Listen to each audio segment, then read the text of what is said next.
G'day and welcome to the next episode of Tech Adept Crafts. This scene is one that you saw when I did the skeletons. However, today we're going to learn how to build the scene.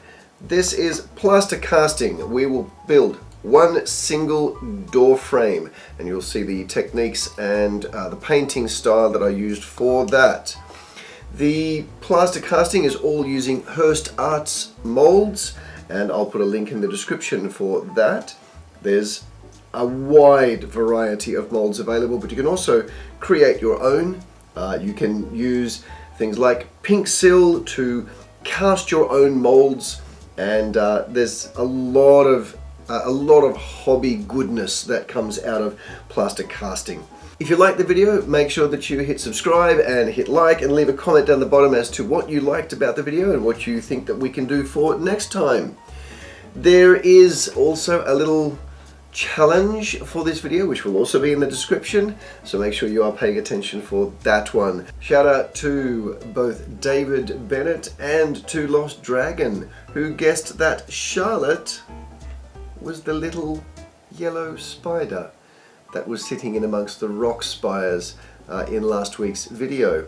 So if you'd like to have a shout out, make sure that you look at that game in the description. We'll see you at the end of the video and I hope that you enjoy the show. See you later. I am using Hydrocal 105, which is a dental stone. You can see that I'm pointing to the ratio mix, which is normally a 100 gram powder to 40 or 42 ml of water. Measure out several batches at once, just so in case you run out right at that unlucky moment and just need one extra spoonful. Choose your molds, clean them off and have them all ready to go. Make sure that there is no leftover plaster from previous castings. The blue and pink molds there are ones that I've created from other castings to make larger mold sets. Mix your powder and your water together. Adding the powder into the water is the best way to do it rather than add the water to the powder.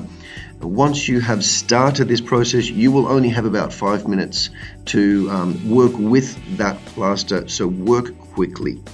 Mix it thoroughly, try not to get any air bubbles in it, and also ensure that all the powder is mixed with the water. These mixtures that I did were slightly gluggy. They were not at the right consistency. Should have had a little bit more water.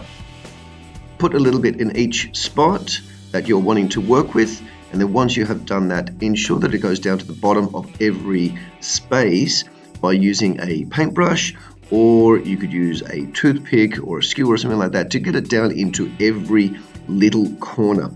Any bit that you miss is going to be a bubble. Once you have done that, pouring on the edges of the molds, letting it seep down into it, that I have found is one of the best ways to do it.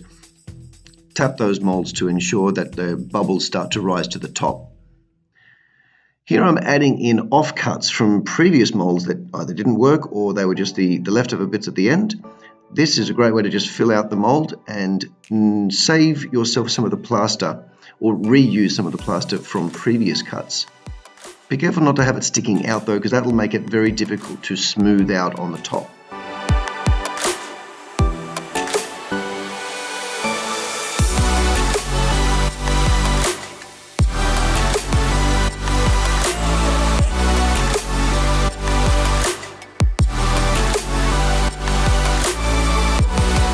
As I said before, tapping out the mold is a great way to get the bubbles out. So using this flat edge, I am tapping down to try and get the plaster to settle into each mold and flatten it out on the top. The more you have it flat at the top, the less sanding that you are going to need to do later. This is a very important step. Just having it sitting on the top, they'll all be joined together. But flatten it out, they'll be easy to separate and clean up later. You can also, at this point, use the excess to go into your next mold.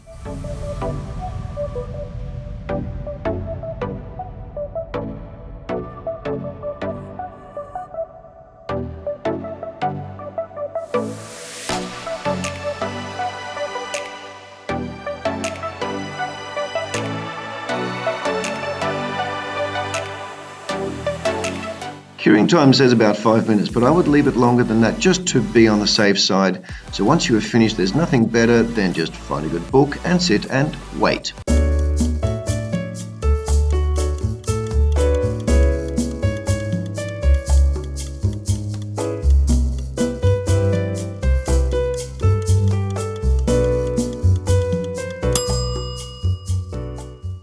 Popping the pieces out, you need to be very careful. This first piece that I'm doing is the bars. It is one of the most fragile pieces of all the molds I have, so I start with that. I just pull them out and put them off on a drying rack. I use a food dehydrator to cure all my pieces. Some of them are very small and very delicate. It's always a really nice thing when they come out well.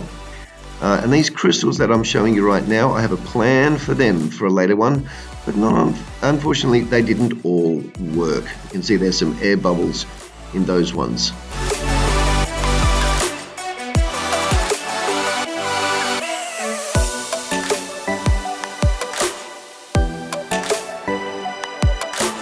I'm pulling out several pieces here from a number of casts and putting them all there on the tray of the food dehydrator.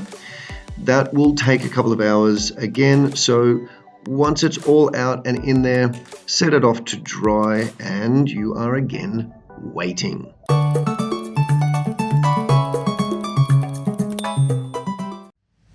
Now that they have dried, your pieces are going to be really quite strong. Sand them down at the bottom if they are not quite flat. There may be some small imperfections in the casting as everything settles down.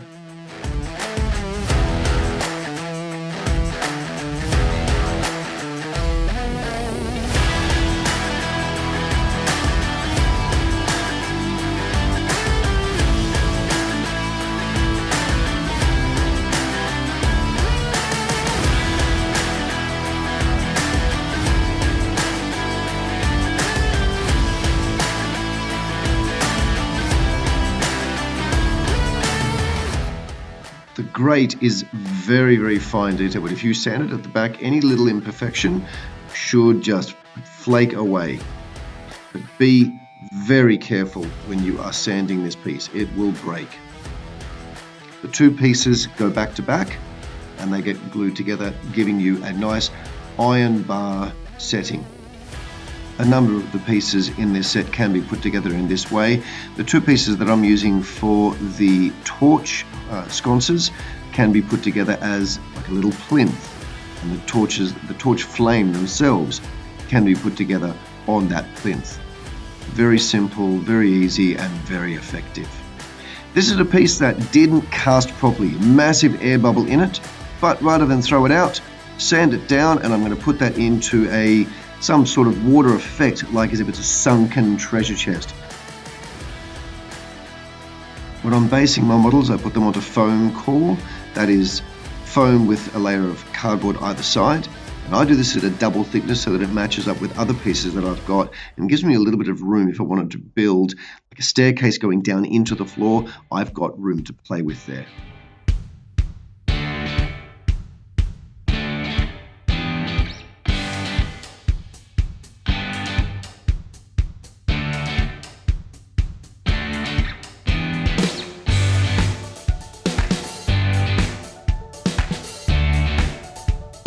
All the glue I'm using in this tutorial is PVA glue. It does take a little bit longer to dry, but that's fine. Just make sure that you are careful if you're moving it around once you have stuck it down. I did make that mistake a few times in the tutorial and had to film things twice. Sticking all of the pieces together, do a dry fit, make sure that everything works, make sure that you've got all your pieces before you start gluing them together. One thing which I did not do in this little video was check the height after I had sanded my walls. Did come up with a bit of an issue, and that created a little gap, which I filled with just some leftover plaster, as you will see. The grate, as you can see there in the picture, it did shatter. One of them just broke apart. Rather than throw it away, I am just gluing it back together.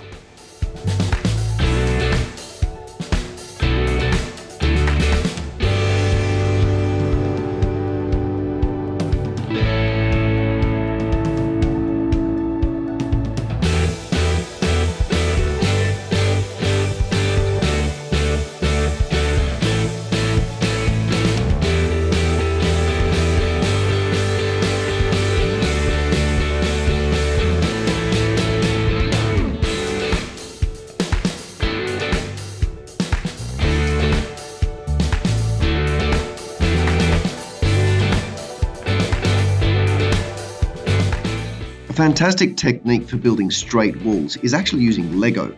You can build up a tall Lego corner wall section, which you can use as your template for building straight walls, straight corners, lining things up.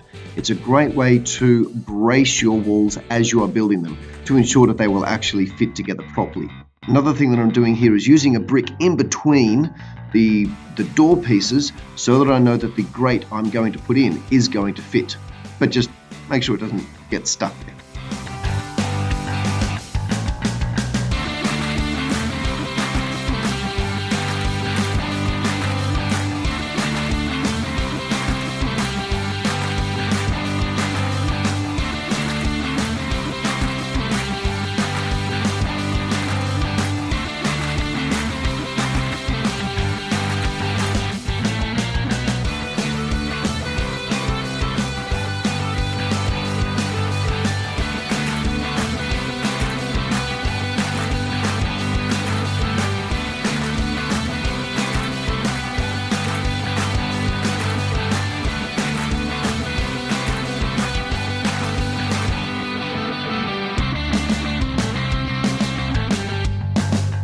Now that it's dry, it's time to paint.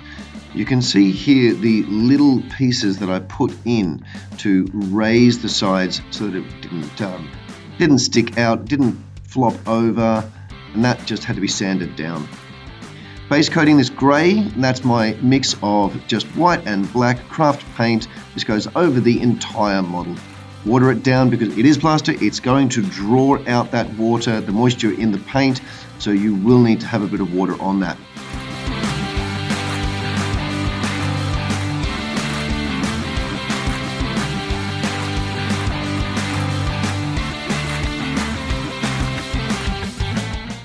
While that dries, I'm going to go and paint the iron bars with game color Gunmetal. Again, water it down all over the model.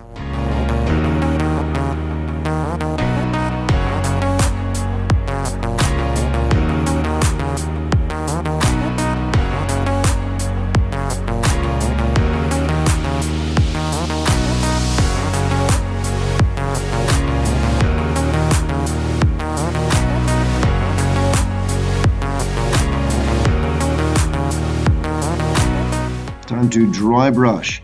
We're using white over all of those bricks. You don't need to do it too heavy to start with. Do it light, but do it multiple times and you'll get a better result rather than try and put it on too heavy.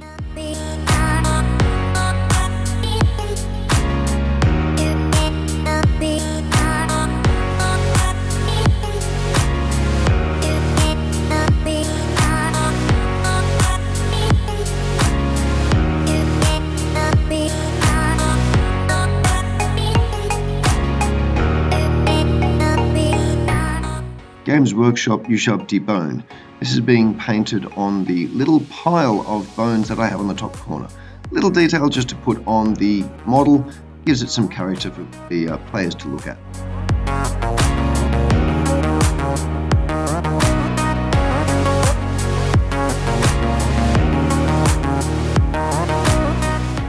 Painting the flames, basing it with Averland's Sunset from Games Workshop.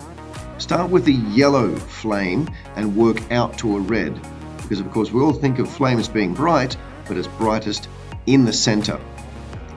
The next thing I do is start to paint the surrounding scenery, because that's where the glow is going to be appearing on the brickwork. Think carefully about where it might be hitting. Once that's done, you'll do a dry brush with orange and then with a red just for the tips.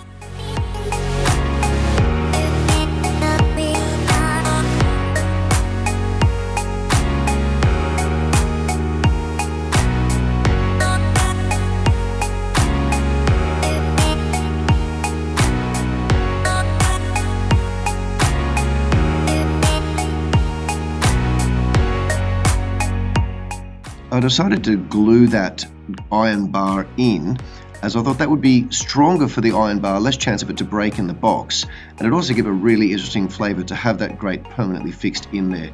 You'll always see that iron bar as you look through that doorway.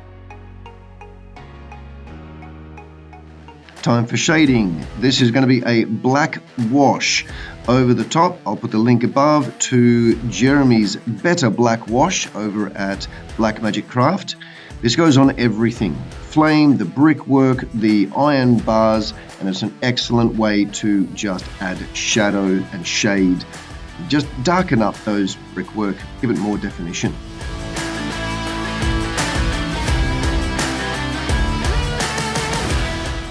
And you're done.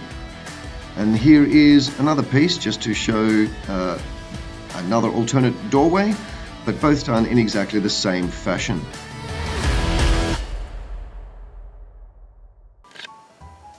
There you have it. Our adventurers ready to head into the dungeon are barred by a locked grate. Nice little flavourful piece of scenery, lots of fun to make, as casting always is, no matter the hit and miss of air bubbles or pieces that don't quite cast properly, you can always find a use for them. These are, they can be delicate pieces, so when you are storing them, make sure that you pack them up carefully, not hitting them together. Have some bubble wrap, put that into the box as well, because it really will help to make your pieces last for a very long time. Plaster casting, there we go. Hope you enjoyed it.